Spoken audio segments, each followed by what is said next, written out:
Let's get out to the Zone phone. Joining us now, he is the team chef for the Utah Jazz. He's Anthony Zamora with us here on Jake and Ben. Anthony, thank you so much for a few minutes. How are you? Chef? Yeah, good morning. How's it going? I'm doing great. How are y'all? Hey, we're great. Is chef one of those professions like coach where it's appropriate? Do we need to say Chef Zamora? Some people put more weight on it than others, but, I go with whatever. A lot of people here, they call me my initials, which are AZ. Some people say Ant. Some people say Chef Tone. Some people say Chef. I just roll with whatever. Oh, I kind of like Chef Tone. Yeah, Chef Tone. Yeah, I don't feel like we know you that well. I've certainly seen you around a lot, but I don't know you that well. Well, let me ask you, did you work in a real kitchen? You work in a real kitchen now, but did you work in like a restaurant kitchen ever before you joined the Jazz? I've been in a few. Had some great opportunities to learn from some awesome mentors. But my humble beginning started at Mellow Mushroom Pizzeria in Pigeon Forge, Tennessee. Wow. It was my first exposure in high school to a kitchen, and just fell in love with the pace and the style of the work. And I just continued to seek out opportunities and build off of that.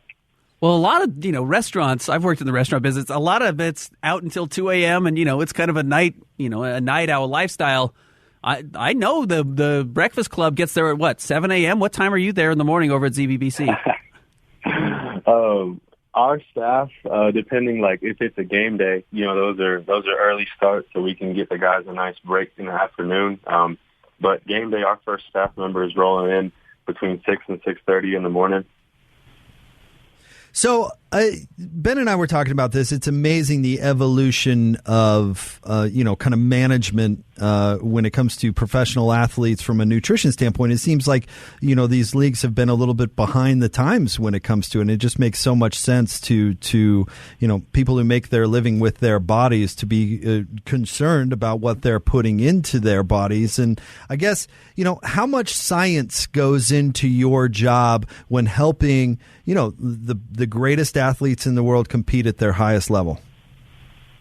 Yeah, that's a great question. And on the topic of where nutrition is and where it has come from, it's kind of a new specialization that people are paying more attention to. And the question is always, how can I take 1% and add it on to my level of performance?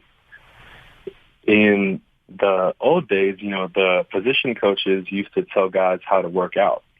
And then we got strength and conditioning specialists, our S&C coaches, right?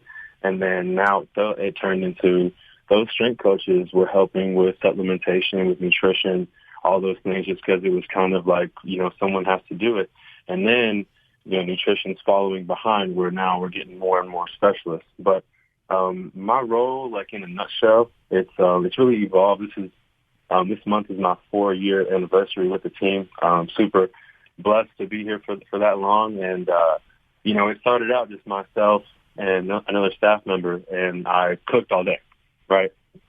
Now, dividing it up, we're talking about science. My role is about 25% science, 25% food, and then 50% on the leadership side.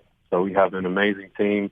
I couldn't do what I do without them, but they've allowed us to continue to branch out and now things that I never dreamed about. An example, we have a full-time nutrition presence when the team is on the road, helping guys, being there to help them make the right decisions, make sure the right food's available. But really, it's all thanks to my team that we have. So, you guys did the coronavirus cookbook or whatever it was last year, and everyone kind of talked about some of their favorite meals. Donovan Mitchell's, I think, was duck, if I remember correctly. How similar are the diets of each players, or is it really a different book, a different cookbook for every player? I would say that, everybody has their favorite day. We're serving a bison meatloaf this afternoon, and some people, they really go crazy for meatloaf. Other people, that's not really their thing. Donovan likes duck breast, which is really advanced palate.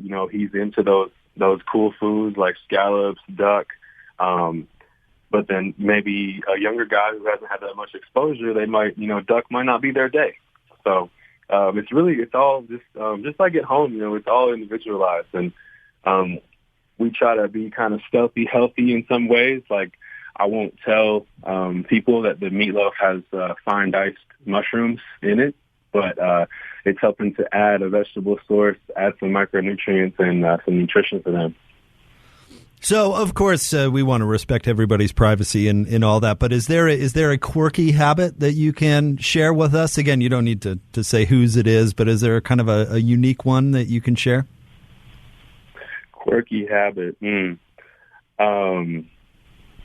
Off the top of my head, they're all so normal to me at this point. I don't know if anything is standing out as quirky. You know what I mean? I'd say that everybody does a great job with their routine, especially getting to this point in time, the length of the season. And we talk about the metaphor of nutrition not being like a microwave, but it's more like a crock pot. And so it's what are you putting in throughout that whole 82-game season every day to help you get to where you are now. And like I said, all our guys have established routines, and they're in great places. And we're fortunate that food and like how they eat is a part of that routine.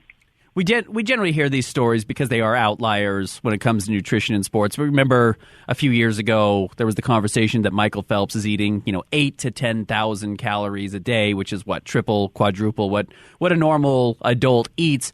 Is that common? I mean, is anyone on the team or anyone in the league close to 8 to 10,000 calories a day, or is that crazy? I think it really depends. My opinion is that in the off season you would get closer to one of those higher calorie things, whereas like you might be doing 2-a-day sessions, you might be even doing 3-a-day sessions is what I think would necessitate the need for such a high expenditure. But everyone's body's different, and you look at a guy someone who is the size of Michael Conley compared to someone who's the size of Rudy Gobert, that's maybe a 75, 80-pound difference. Their caloric needs are on the total opposite end of the spectrum. They're both super lean guys. They've got a ton of lean mass. But it really depends. But I would say that, realistic, above 5,000 for a really active guy, because even if you're not having a ton of sessions, depending on the intensity of your one session, your body's going to need a ton of nutrients to help the recovery process. You obviously have the trained eye. Can you notice a difference when you get a player under your wing? Maybe it's a rookie or something like that, or maybe it's a player who hasn't managed their diet all that closely in their career. But when you see them play or practice or whatever, can you notice a difference in their performance after they start paying attention to what they're putting into their body a little bit more? It's so cool being able to look at the objective versus the subjective measures, and then really, like, if, let's say, for example, someone comes in and maybe they didn't have the best habits in college.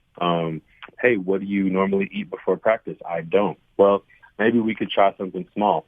And it's all about trying little things, seeing what their body can tolerate. Like, I've seen some guys, they can have a full meal of, complex nutrients 45 minutes before a competition and feel great, whereas someone else, just a banana is going to make their stomach they can't handle it. So it's up to everyone. But back to the personal feedback, hearing a guy say, I felt I had so much energy, I was so much more focused.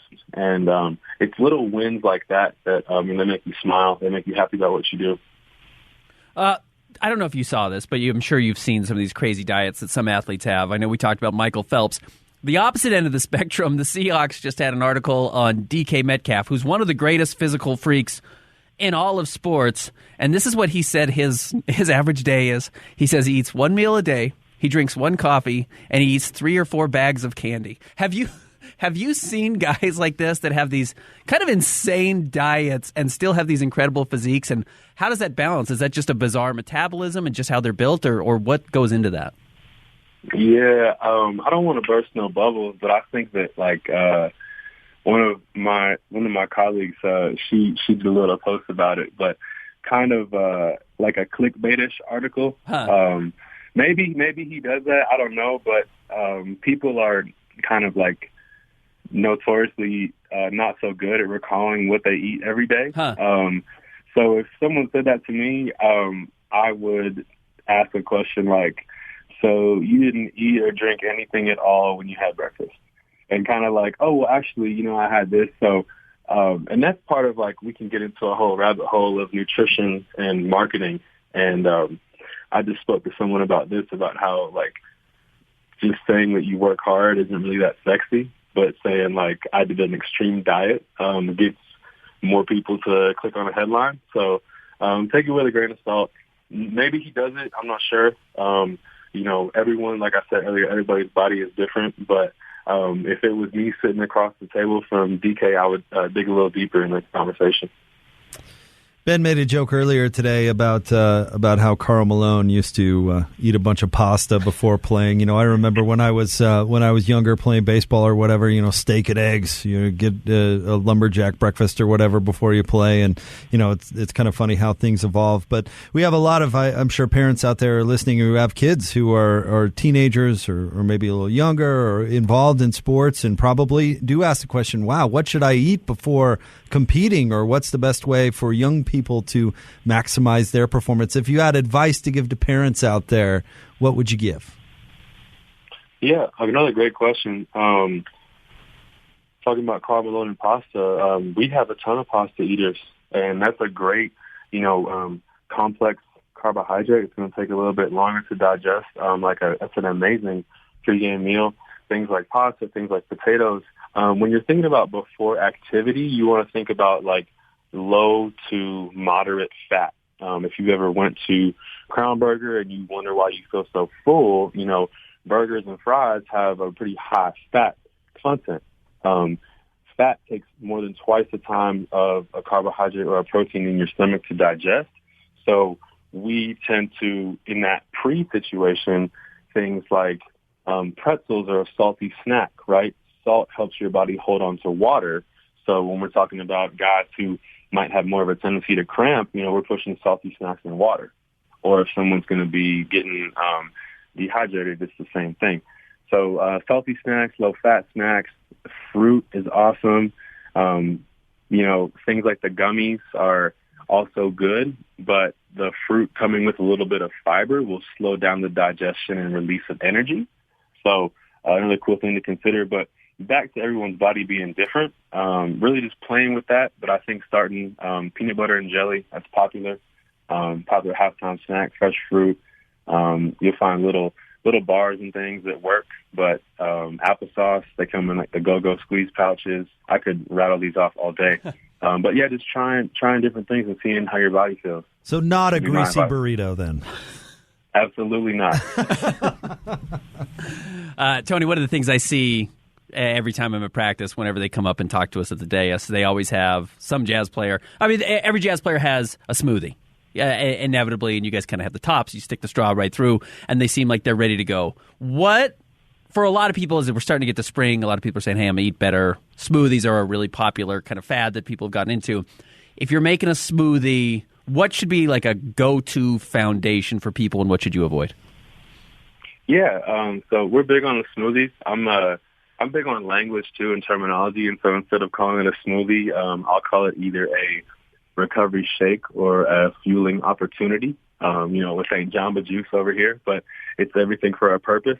One thing that we love about those shakes is that you can blend up spinach, other fruits, like things that maybe you wouldn't want to eat on your own. I know, like, just eating fruit isn't super popular, but if you can put it into a drink, maybe you have a little bit of sweetness from some juice, you got some water, kind of make it balanced.